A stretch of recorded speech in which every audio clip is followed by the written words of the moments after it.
Mark Carney, it's wonderful to be able to speak with you again. For those of you who are not in Davos, he got a rousing reception. There are very few people who actually get a standing ovation in Davos, and he was one of them. So it's wonderful to have you here in India. I want to start by addressing what you started your speech with, and that is the hostilities that we're currently seeing between US, Israel, and Iran. Iran saying that there are no red lines that it will now adhere to. How concerned are you about the escalation that we're seeing today? Well, I mean, to state the obvious, it is a serious escalation. It comes at the end of, candidly, years. One could portray it as decades of diplomatic efforts to resolve the situation, to end the nuclear enrichment, to end the state-sponsored terrorism of Iran. Those efforts have made episodic progress, but not comprehensive progress. Those efforts intensified in recent weeks without resolution. It's led us to this. It is a serious conflict. In a serious conflict, you have to make choices. We have a consistent position. Prevention of Iran obtaining nuclear weapons, prevention of the state-sponsored terrorism that has plagued the Middle East in multiple forms, and support for the Iranian people. And you know, the consequence of that will be determined by whether Iran de-escalates.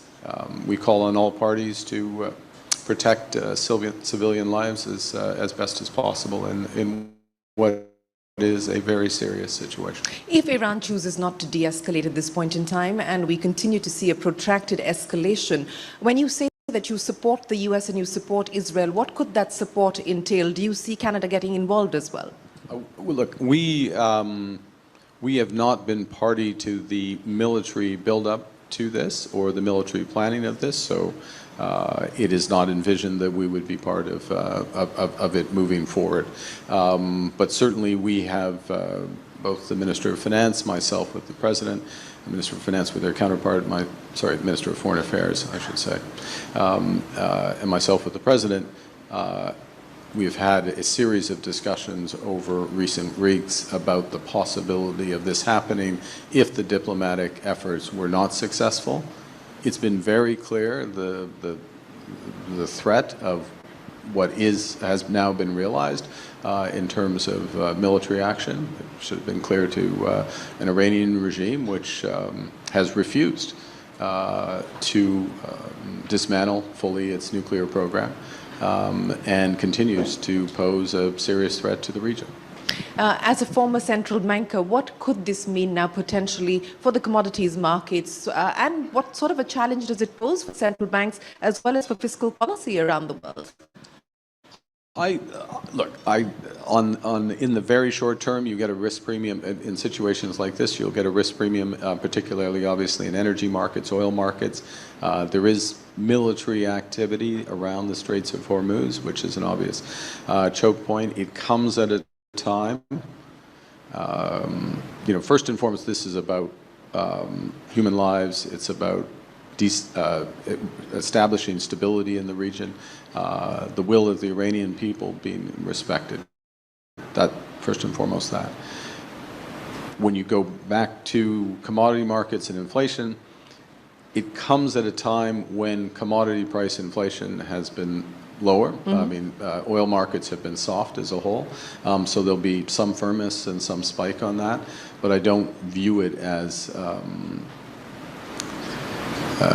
I view the issue as a fundamental issue of geopolitics, of ending state-sponsored terrorism, ending nuclear proliferation in Iran, and of course protecting civilian lives as much as possible, as opposed to majoring on the economic side, which I don't view as being, in the fullness of time, that material. Let me now talk to you about India and your visit here to India. As you pointed out, this is the first bilateral visit by a Canadian Prime Minister in the last 8 years. And before we talk about the reset, we need to talk about the repair. And where do you believe you find yourself in that process of repair? Do you believe that the invitation to the Prime Minister to be at the G7 was really the most meaningful start of the repair process? Well, I think yes, I think it was the start of the repair process, or at least formally the trigger for the repair. The only way to repair a relationship is to re-engage, and then the question is there something substantive underneath? And I think what we saw very quickly is two things. One is an engagement on both sides with good faith and energy on the security side, to work more closely together on the security side, and that has been followed up consistently with the Ministers of Foreign Affairs, but also our national security advisors, our various security departments. So that pillar is there, and then probably what is of direct interest to this room is that in parallel to that, a quick realization of the scale of the economic partnership opportunities that have only been reinforced in recent months by the more apparent rupture in the nature of the global economy. In other words, where integration being weaponized and the value of having a broader range of connections, particularly in strategic sectors, that gives autonomy back to countries, and that's where our complementarities really come into play. So the middle powers resistance that you spoke of in Davos, so the strategic reset of India and Canada should be seen from that lens? Well, I'm a couple of things there, just not to be too picky about the rhetoric, but I wouldn't call India a middle power. I mean, India is, I'm happy for Canada to be called a middle power, but I don't view, in all seriousness, in terms of the trajectory and the ambition. The second thing is that it's not a what I view this as is we understand the way the world is. We understand that if you have a single dependency in something strategic, it could be food, it could be oil, it could be energy, it could be semiconductors, it could be elements of the intelligence stack, it could be in space. That's a risky position to be in if that is with one of the hegemons. That's revealed behavior. So there's the no regret strategy is to have more diversified partners.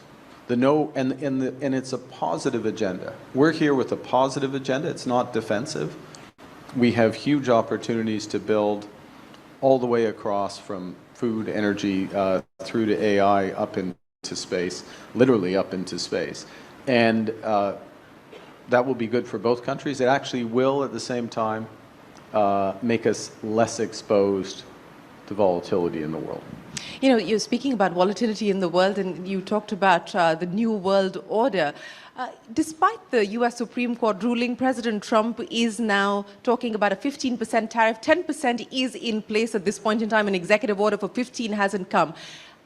Are you prepared, or should we be prepared for a world where a baseline tariff is just going to have to be the way to do business with the US? That is going to have to be the price to access the US market. Is that now a realization and an acknowledgement? Well, President Trump has been clear for months that being part of access to the U.S. market, you should pay, quote, unquote, for access to the U.S. market.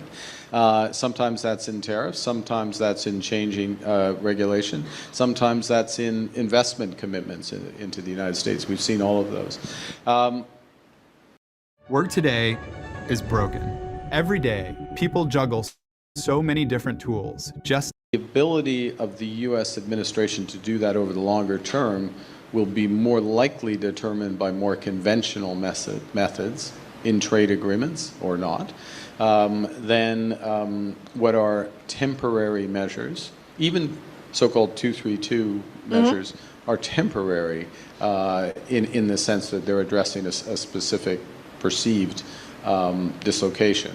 And obviously the Section 122 ones that are used now have a time limit of 150 50 days. Yeah. You know, you talked about value-based realism and a pragmatic approach that we need to take as far as trade is concerned. How do you see your engagement with China from the construct of the value-based realism that you just spoke of? Well, it's a great question, and I think if I compare China and India, that helps define it. So we would see our cooperation with India extending into defense, a wide range of areas of defense, a wide range of areas, for example, in AI, quantum, and others. That was not part of our discussions with the Chinese. I don't see defense cooperation with China. When I say defense cooperation, I mean in the production of weapon systems and defensive systems. And why is that the case? Well, because we have the overlap between our values. Canada and India there is not a comparison vis-a-vis China. So the opportunity set with China, which is large in absolute terms, is much narrower than it is with India. Let's talk about the India opportunities then. You said that you believe that there is a lot of ambition in making this partnership and taking this partnership to newer heights. What can we expect then in terms of the CEPA? The Commerce Minister said that they hope that at least the launch of the talks, the fresh round of talks for the CEPA will happen during this visit of yours. What can you expect on that front? Well, I think yes, I share the view of the Commerce, or the hope. Actually, I would upgrade his hope to an expectation, if not a certainty, that we would launch these talks. The second thing, the Prime Minister and myself agreed in Johannesburg, as I said in my remarks, that our intention is to sign a CEPA by the end of this year, ideally by the G20 summit, the upcoming G20 summit. In America, I guess. So that's the first. The second is there's a series of other agreements, for example, around critical minerals, which we would logically develop. Whether that's part of the CEPA or not is, for facts on the ground, it doesn't make a difference. I mean, we have the agreement between the two nations. So I see a series of other agreements. Critical minerals would be one. Maybe digital trade may be in or out, but I would expect that we need agreement in around that. So the ambition is much broader than even the comprehensive economic partnership. You spoke about the Buyers Club for critical minerals. Do you see India as being part of it? I think it's very important that India is part of it, first point. Second, it was one of the quieter things, but more important things that came out of the Kananaskis G7. Again, Prime Minister Modi was there. He signaled interest in the Buyers Club at that point. And just to be clear, what we're talking about for those who are affected by this is using collective buying power, including, to put a fine point on it, in Canada, we have set aside just under $2 billion as a support fund for certain critical metals and minerals so that investment can be made with knowledge that there will be at least a floor price over the medium term. That helps get around short-term volatility and predatory, to be frank, predatory behavior in some of those markets, and that's going to drive the investment. So, and it's also part of what we're working with the Australians and the European Union. So India being part, very logical given the investments here, the expertise here, but also it helps create that critical mass for it. You know, you talked about defense and that being an area of opportunity for both Canada and India to work together. Nuclear, and there are historical ties between India and Canada going back to Cameco transferring technology to Indian companies here. Do you build on that in light of the fact that India has just passed this legislation? Is this going to be an area of priority for you? It's absolutely an area of priority. I think maybe I'll just, one thing that's probably can-do technology, but Cameco is very much implicated. As Premier Moe is here from Saskatchewan, where there's more than enough uranium, I think, is that fair to say, in your great province, for the scale of nuclear ambitions globally, but very much here. And I think this is a crucial point. When you get to areas like anything on the energy side, but let's stick with nuclear, anything on the food security side and others, Canada will be a reliable partner. We will not weaponize, be tempted to play with this, this is a crucial, and that's part of what, again, I don't want to group India in as a middle power, but I can turn your wildest ideas into a song. Just describe it in a few words, choose a style, and let Mureka the 5th 8 handle the rest. With one click, Mureka V8 transforms your thoughts into a studio-quality track, fast, effortless, and ready to play. Step in, lock in, feel the air change. New plan, new way, no time to hesitate. I came for the lift, came for shine. Move with the crowd, but the goal is mine.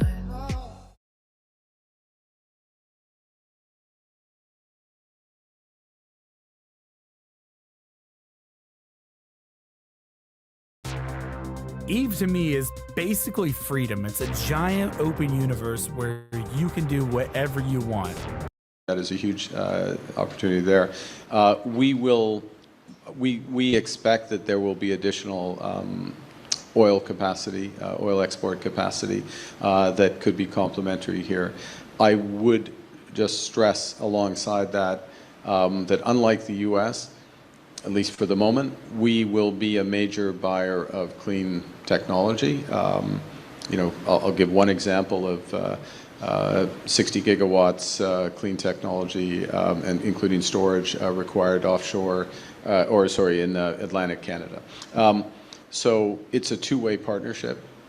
I think it's natural, irrespective of the issue with Russia. We're almost at the end of our time. So let me ask you. You spoke in Davos about the fact that if you're not at the table, you're on the menu. At this point in time, given everything that's happening in the world, and as you pointed out, it's a rupture. It's not transient. There's no going back to the way the things were. What concerns you about what we're seeing today the most, in light of the many developments that have taken place, even since you made that speech in Davos? I think I'm more optimistic, but where the than you concern, were in Davos? Well, I'm more optimistic because of the reaction to that speech, and there's a sort of public reaction, but then the quality of the discussions with a wide range of countries who are all thinking the same thing, who all realize that there's many areas to partner together, and to be frank, who all want a positive agenda. They want to build. They want to move forward. They're confident. I mean, this to me, it describes India. It also describes Canada. And as opposed to being in a defensive world where you're waiting for the next tweet, and you're worried about your core economic relationships. No, build a relationship you can rely on for the long term. That lowers my worry level because there's just so much to do. And as an example, the scale of what's being discussed between Canada and India is a perfect illustration of that. Did you believe or anticipate that you'd emerge from that speech as the great unifier?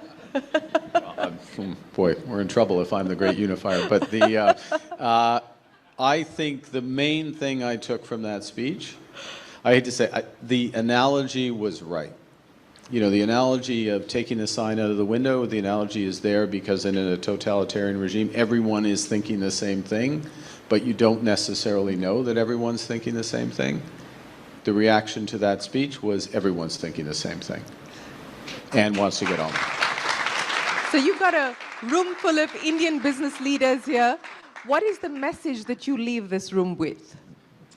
That I leave this room with? Yes. Let's go. Yes. No, the message is, I've been here for 30 hours probably, tremendous discussions already, a lot of energy, focus. It's infectious, the enthusiasm, the ambition, and the scale and scope of what's going on in India.